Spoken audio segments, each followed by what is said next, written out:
Hello there and welcome to Podcaster Plus, the podcast offering tips and tricks to simplify and automate your podcast.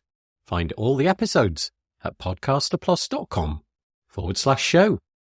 Today, we're diving into the crucial subject of podcast success that often gets overlooked, the design of your podcast website. Many podcasters focus solely on the content creation and distribution side of things, which is no bad thing.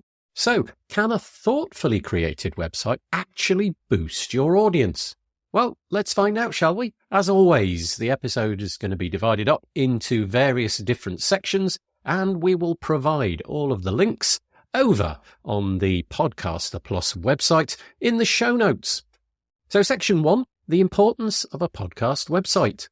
Whilst podcast hosting platforms do offer essential tools for distributing your episodes, a dedicated website serves as a central hub for your podcast brand. It's more than just a place to list the episodes. It's for marketing, it's a community builder, and a potential revenue stream. You see, a website allows you to do a lot. For example, it can enhance branding. You can create a consistent online presence, which reflects your podcast personality and values. You can improve SEO, optimize your website for search engines, and that will attract new listeners organically. What about engaging directly with listeners? A website might provide additional content and a place for your audience to interact with you, and you could build a community over there. Now, what about the important thing of monetizing your podcast? Well, yes, you can explore options like selling merchandise on your website. You could offer some other premium content, not necessarily related to your podcast, or you could possibly run some ads.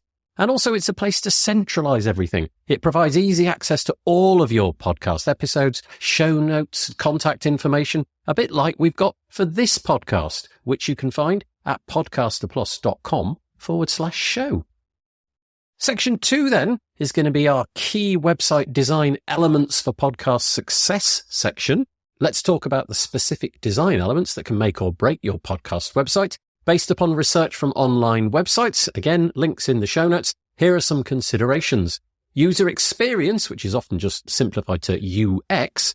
A clean, intuitive design is pretty paramount. It makes it easy for visitors to find what they need, whether it's the latest episode, show notes, or contact information. If you clutter things up or make a confusing website, it's really going to drive listeners away.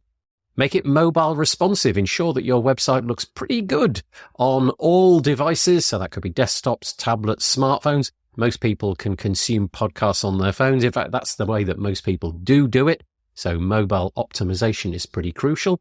High quality visuals.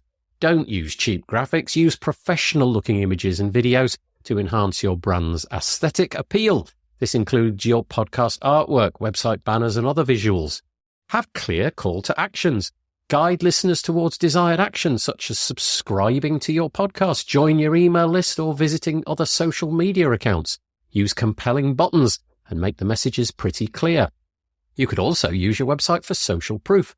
Showcase positive reviews, testimonials, and social media engagement. This might build trust and credibility. We mentioned earlier SEO optimization, but there's another piece here. If you implement SEO best practices to improve your website's search engine ranking, this is often done by including relevant keywords, optimizing your website structure, and building high-quality backlinks. People still use Google to find information out there online, and if you can manage to optimize your website around your niche, well, it's definitely going to be a place where people can find your website. And think about having a robust podcast player. Integrate a user-friendly podcast player that allows listeners to easily play and manage episodes directly on your website. Podcaster Plus Blocks does this admirably. Section 3, website platforms and tools. Choosing the right platform for your podcast website is pretty essential. The most popular option is, of course, WordPress. WordPress is a highly customizable platform with numerous themes and plugins. It offers really great flexibility, but may require some technical knowledge. It's the platform that we use. It's the platform that we recommend. It's the platform that we built our Podcaster Plus blocks upon. And so that's definitely what we would recommend. Other options are things like Squarespace and Wix.